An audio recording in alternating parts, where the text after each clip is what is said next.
Yeah, all along, even now, you're going through an integration process. And every integration process that you go through, when you let go of something and something more true comes into being, you're being trained of how to allow. And you said that you're not familiar with what I'm talking about, but you are, because you're doing it during the retreat. That some things are going and some things are being open to. And then there's an integration process, right? That's the changing of the guard. It's just happening in its way, in its timing. So the opening to the unconditioned inside of you is a lovely thing. It's a beautiful thing. It's what you want, spiritually speaking, and evolutionarily speaking. It's what our potential is. And the mind, you've heard this probably before, but the mind is exhausted from being put in charge. It's not its natural home, the dualistic mind, to be put in charge. It's really the divine center that's supposed to be in charge. The will of God, the will of that intelligence is meant to be running your life and helping you with your life. Not you, the separate self you. That is exhausting. And it feels off because it is off. It feels bad and wrong because it isn't what's natural. Doesn't mean you are bad and wrong, but it's just that way of running energy. It's out of sync with nature.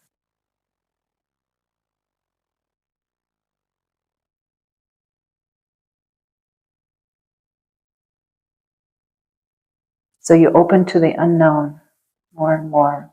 Every day you give it a try. Open to your being, with your unconditioned being. Open to the peace that's inside, however route works for you. For meditation, through relaxing, through where you put your attention.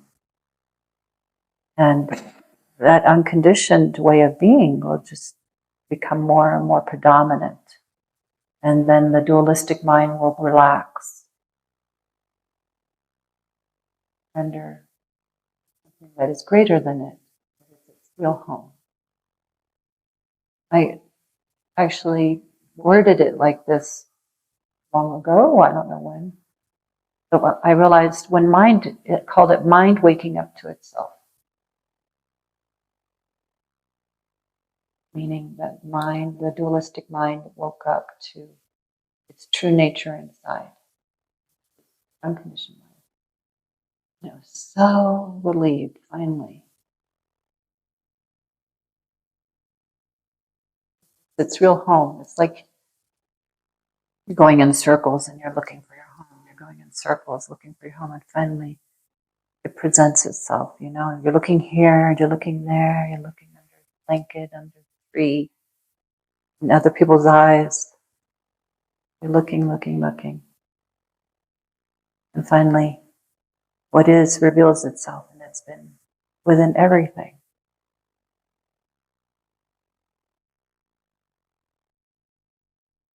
That's what the mind does. It's looking for its true nature. It's looking here, it's looking there. Could it be here? Could it be there? Until it exhausts itself. Until it stops somehow, some kind of grace. And it stops long enough. Wait a minute. If it's just right here, within this moment, what I'm looking for.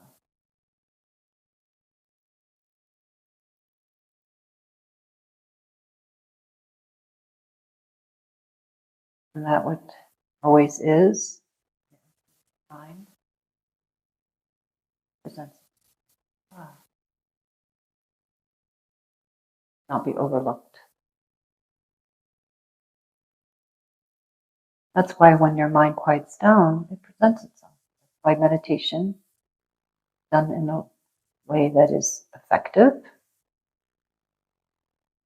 that which is unconditioned presents itself.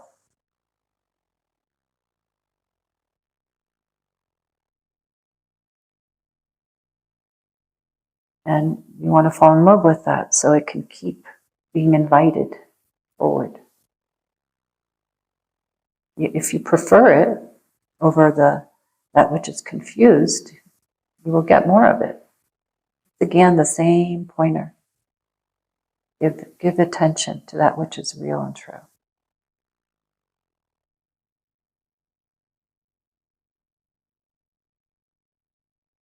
And eventually the mind that is confused and in search of something always, it rests in its true nature.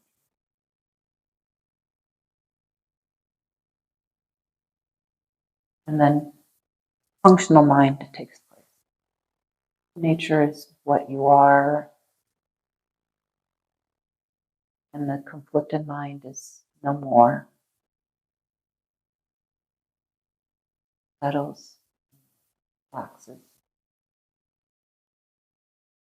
Isn't running the show anymore.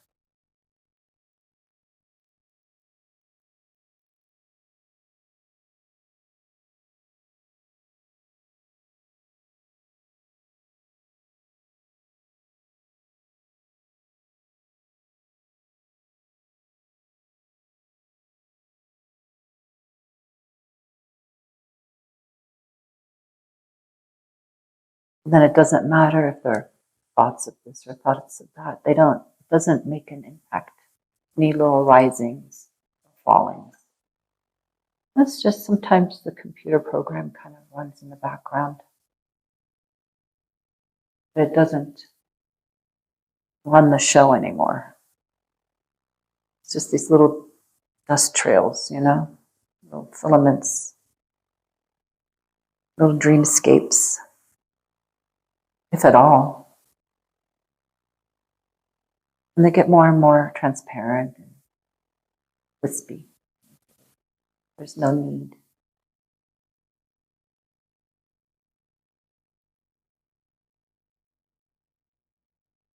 So you want to open to big mind. It's unboundaried. So you have to get comfortable and learn how to trust not being defined. The undefined mind. Something to relax into. Being undefined needs to be something that you end up really loving and enjoying, more than being defined. The unconditioned mind.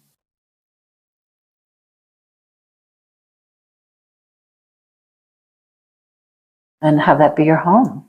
It's like and then you function within unconditioned mind is got its toolbox, knows how to present itself and get dressed in the morning, and for the most part, and look decent, and talk, whatever it is.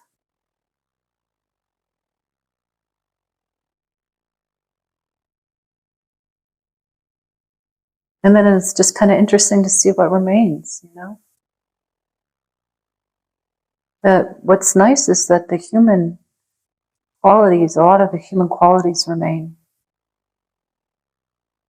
The fact that you love, and get attached to that which you love. The fact that you still don't like beets. Yeah, beets. Some people love them, right? But those some certain things remain.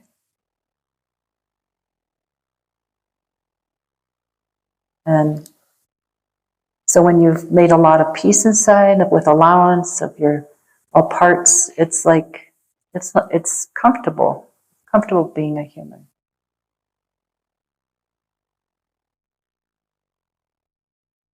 You're the guest house.